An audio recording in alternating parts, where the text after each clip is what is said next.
क्या कभी सोचा है कि एक अकेले इंसान के विचार कैसे एक पूरे देश का भविष्य लिख सकते हैं?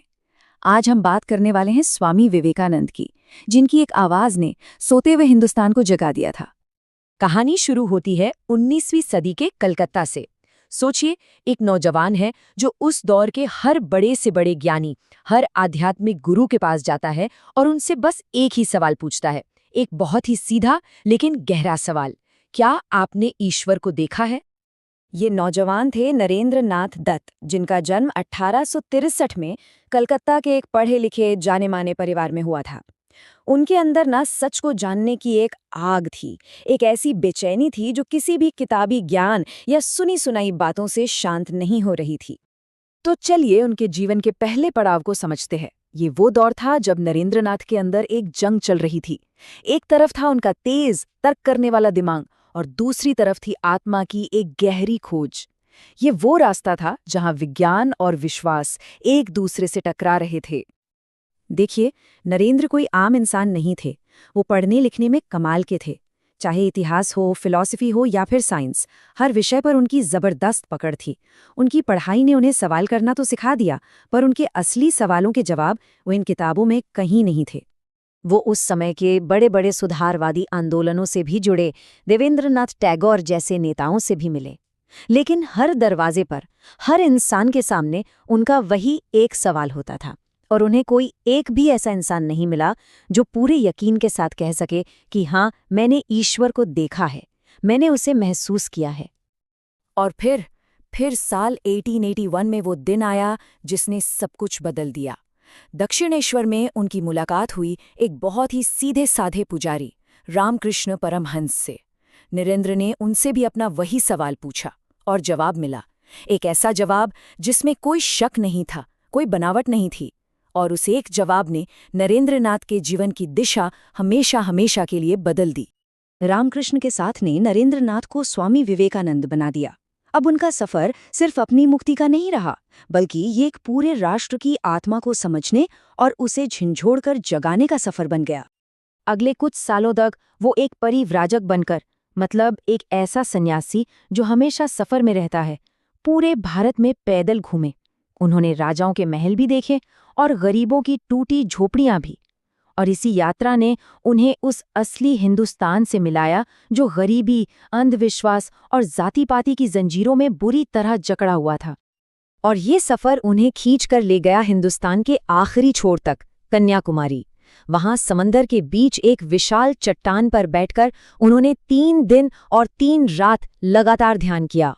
वो भारत के शानदार अतीत, उसके दर्दनाक आज और उसके आने वाले कल के बारे में सोचते रहे। और वहीं उस गहरी साधना में उन्हें अपने जीवन का मकसद मिला।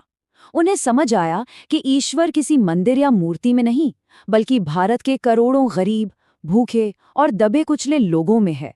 उन्होंने एक नया शब्द दिया, दरिद्र नारायण, मतलब गरीब ही भगवान है और उसकी सेवा करना ही सबसे बड़ी पूजा है। तो अब मिशन एकदम साफ था, और ये मिशन सिर्फ भारत के लिए नहीं था। इसकी गूंज पूरी दुनिया में सुनाई देने वाली थी। तारीख थी 11 सितंबर 1893। जगह अमेरिका का शिकागो शहर। यहाँ दुनिया भर के धर्मों की एक बहुत बड़ी संसद हो रही थी, और अपने कुछ दोस्तों और राजाओं की मदद से स्वामी विवेकानंद वहां पहुंचे थे, एक गुलाम देश भारत की आवाज बनकर। जब बोलने की बारी आई तो उन्होंने अपनी बात की शुरुआत बस इन 5 शब्दों से की, और जो हुआ वो इतिहास बन गया। इन शब्दों में ऐसा जादू था कि वहां मौजूद हजारों लोग अपनी सीटों से खड़े हो गए और हॉल अगले 2 मिनट तक सिर्फ तालियों की गड़गड़ाहट से गूंजता रहा। भाषण तो अभी शुरू भी नहीं हुआ था। उस दिन उन्होंने पश्चिम को पहली बार भारत के असली दर्शन से मिलवाया। उन्होंने बताया कि धर्म लड़ना नहीं, जोड़ना सिखाता है। उन्होंने दुनिया को वेदांत और योग का वो ज्ञान दिया जिससे वो अनजान थे। उन्होंने ये साबित कर दिया कि भारत सिर्फ एक गुलाम देश नहीं, बल्कि दुनिया का आध्यात्मिक गुरु बनने की ताकत रखता है। जब स्वामी विवेकानंद भारत वापस लौटे तो माहौल पूरी तरह बदल चुका था। वो अब सिर्फ एक सन्यासी नहीं थे, वो एक हीरो थे। एक ऐसी आवाज थे जो एक सोए हुए देश में आत्मसम्मान और आत्मविश्वास जगा सकती थी। पर वो सिर्फ बातों तक ही सीमित नहीं रहे। उन्हें पता था कि असली काम तो जमीन पर करना है। 1897 में उन्होंने रामकृष्ण मिशन की शुरुआत की। इसका एक ही मकसद था, दरिद्र नारायण की सेवा, मतलब लोगों की सेवा, उन्हें अच्छी शिक्षा और स्वास्थ्य देना, महिलाओं और युवाओं को आगे बढ़ाना। अब यहाँ एक बहुत जरूरी बात समझने वाली है। विवेकानंद कोई पॉलिटिशियन नहीं थे, लेकिन उनका संदेश कि खुद पर भरोसा करो, अपनी संस्कृति पर गर्व करो, ये संदेश सदियों की गुलामी से पैदा हुई हीन भावना पर सबसे बड़ा हमला था। ये आज़ादी की लड़ाई का आध्यात्मिक ईंधन बन गया। और इसका असर देखिए, असर इतना गहरा था कि उस दौर के हर बड़े स्वतंत्रता सेनानी ने, चाहे उनकी सोच कुछ भी रही हो, चाहे वो क्रांतिकारी हों या अहिंसा के रास्ते पर चलने वाले, सबने स्वामी विवेकानंद को अपनी प्रेरणा माना। सुभाष चंद्र बोस, भगत सिंह से लेकर महात्मा गांधी तक, सबने उनके विचारों से ताकत ली। सुभाष चंद्र बोस के ये शब्द अपने आप में सब कुछ कह देते हैं।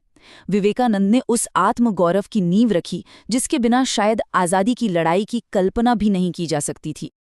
और जानते हैं सबसे हैरान करने वाली बात क्या है? ये सब कुछ, ये पूरा तूफान उन्होंने सिर्फ 39 साल की एक छोटी सी जिंदगी में कर दिखाया। 1902 में उनका देहांत हो गया, लेकिन उनके विचार हमेशा के लिए अमर हो गए। उनका ये नारा सिर्फ उस जमाने के लिए नहीं था, ये आज भी हम सब के लिए उतना ही सच है। ये हमें याद दिलाता है कि असली ताकत हमारे अंदर ही है, बस जरूरत है उसे जगाने की और अपने लक्ष्य की तरफ बढ़ जाने की। तो हम वापस उसी सवाल पर आते हैं जिससे हमने शुरुआत की थी, कि कैसे एक अकेला इंसान अपने विचारों की शक्ति से एक पूरे देश की तकदीर बदल सकता है। स्वामी विवेकानंद का जीवन बस इसी सवाल का एक जीता जागता जवाब है।